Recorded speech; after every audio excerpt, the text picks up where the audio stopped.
JD online पाठशाला पर स्वागत है आप सभी का। आज की इस वीडियो में संख्या पद्धति में जो महत्वपूर्ण प्रश्न है एसएससी के, वो विभाजित से संबंधित प्रश्न है। पहला प्रश्न है हमारा 100 की 10 की घात 100 को हम 5 की घात 75 से विभाजित करने पर भागफल है। तो भागफल क्या होगा? तो 10 की घात 100 को हम 5 की घात 75 से विभाजित करेंगे तो 10 की घात 100 को हम क्या लिख सकते हैं? 2 की गुणा 5 की घात 100, 2 गुणा 5 की घात 100 लिख सकते हैं।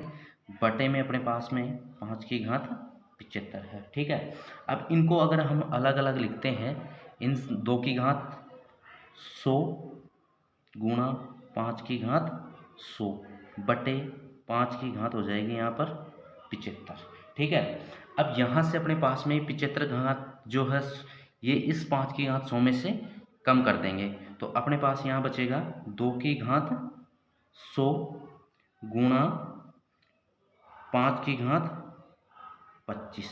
ठीक है, 2 की घात 100 गुणा 5 की घात 25। अब इस 2 की घात 100 को हम लिख सकते हैं 2 की घात 75 गुणा 2 की घात 25 गुणा 5 की घात 25। ठीक है, 2 की घात 75, इस जो 2 की घात 100 है इसको हम 2 की घात 75 गुणा 2 की घात 25। अब इनको गुणा में इसलिए लिखे क्योंकि इनके आधार समान है, तो इनका अगर योग करते हैं तो वापिस 100 हो जाती है। यहाँ से अपने पास में ये जो मान है ये मान हो जाएगा 2 की घात 75 गुणा 2। अब इनका आधार अलग अलग है, घातांक समान है, तो इनकी क्या हो जाएगी? घातों को 1 लिख देंगे हम और यहाँ पर ये 25 लिख दिए तो यह हो जाएगा 2 की घात 75 गुणा, ये हो जाएंगे 2 × 5 10 की घात 25। ठीक है, तो अपने पास में कितना आया है? 2 की घात 75 गुणा 10 की घात 25। जो हमारा जो ऑप्शन है ये ऑप्शन नंबर सी इस प्रश्न का सही आंसर होगा, 2 की घात 75 गुणा 10 की घात 25। हमारा अगला प्रश्न है n को 4 से भाग देने पर 3 शेष रहता है। कोई संख्या है n, उसको 4 से भाग देने पर शेष 3 रहता है। 2n को 4 से भाग देने पर क्या शेष होगा? ठीक है, तो हम n बराबर अपने पास में क्या होगा? n बराबर होगा 4 + 3 बराबर हो जाएगा 7। n बराबर हो जाएगा अपने पास में क्या? 7। तो n बराबर 7 होगा तो n बराबर क्या है? 7। तो 2n बराबर हो जाएगा, ये 7 कैसे हुआ? 4 का भाग देंगे और शेष 3 बचा। ठीक है, तो n बराबर 7 हो गया तो 2n क्या हो जाएगा? 2 गुणा 7 मतलब 14। अब 14 में हम क्या करेंगे? 4 का भाग देंगे तो 4 तिया 12 सही 2/4। तो कितना शेष बचा है अपने पास में? 2 शेष बचेगा। तो प्रश्न संख्या 2 में हमारा प्रश्न सही आंसर होगा ऑप्शन नंबर बी। इस प्रश्न का सही आंसर होगा कि 2n को अगर 4 से भाग देंगे तो हमारा जो शेष बचेगा वो बचेगा 2। अगला प्रश्न है यदि कोई पूर्ण वर्ग जो 6 से विभाज्य न हो, क्या?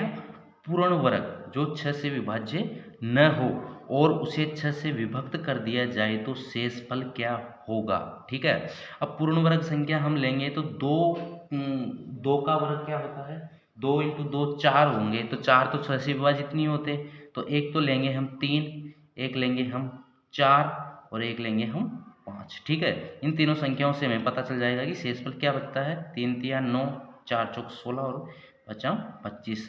इन तीनों को हम क्या करेंगे? 6 से विभाजित करेंगे।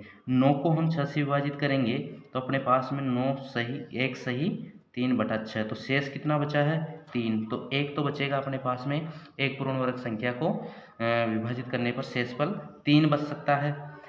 दूसरी संख्या है 16/6, तो 6 दूना 12 सही 4/6 और एक बच सकता है 4 और एक है 25, 25/6, तो 6 चौक 24 सही 1/6 और एक बच सकता है 1। तो 3, 4 और 1 इन तीनों में से कोई सा भी हमारे पास में इसमें शेष बच सकता है, जो ऑप्शन नंबर हमारा सी इस प्रश्न का सही आंसर होगा। हमारा अगला प्रश्न है n के किसी पूर्णांक मान के लिए 3 की घात 2n + 9n + 5 को 3 से भाग दिए जाने पर क्या शेष रहेगा? ठीक है, ये जो संख्या है n के किस पूर्णांक मान के लिए, यहाँ पर n का जो मान रखेंगे वो किस पूर्णांक मान के लिए 3 से भाग देने पर क्या शेष रहेगा। तो यहाँ पर अपने पास में 3 2 की घात n प्लस 9 n प्लस 5 है। यहाँ हम n बराबर 1 2 और 3 कुछ भी रख सकते हैं, ठीक है। n बराबर n का मान कुछ भी रख सकते हैं। तो इसमें हम n का मान रखेंगे तो 3 2 इंटू 1 प्लस 1 रखेंगे। हमने n बराबर यहाँ पे रखा है 1, ठीक है। n बराबर 1 रखा है तो अब अपने पास में इसमें हो जाएगा 2 गुणा 1 प्लस 9 गुणा 1 प्लस 5। इस मान को हम हल करते हैं तो क्या हो जाएगा, 3 की घात 2 रहेगी, 3 तिया 9 प्लस 9 प्लस 5, ये हो जाता है 9 दूना 18, 18 और 5 23, 23 बटे 3, तो 7 तिये 21, 7 बटा 7 सही 2 बटे 3, तो कितना बचा शेष, यहाँ पर अपने पास में शेष 2।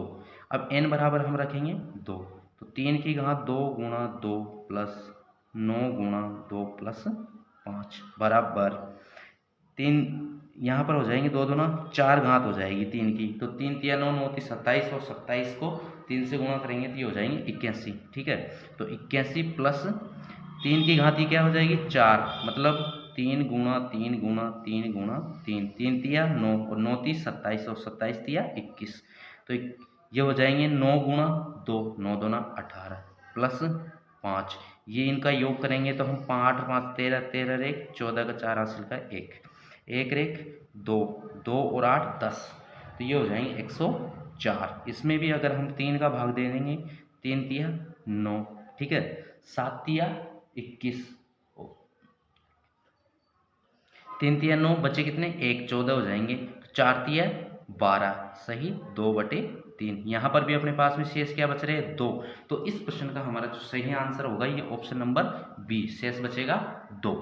अगला हमारा प्रश्न है, किसी संख्या को 56 से भाग देने पर शेष 29 आता है, यदि उसी संख्या को 8 से भाग किया जाए तो शेष क्या होगा।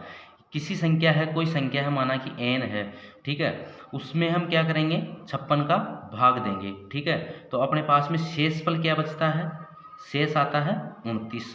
तो संख्या 5, किसी संख्या को 56 से भाग देने पर शेष 29 आता है, ठीक है, यदि उसी संख्या को 8 से भाग किया जाए तो शेष क्या होगा।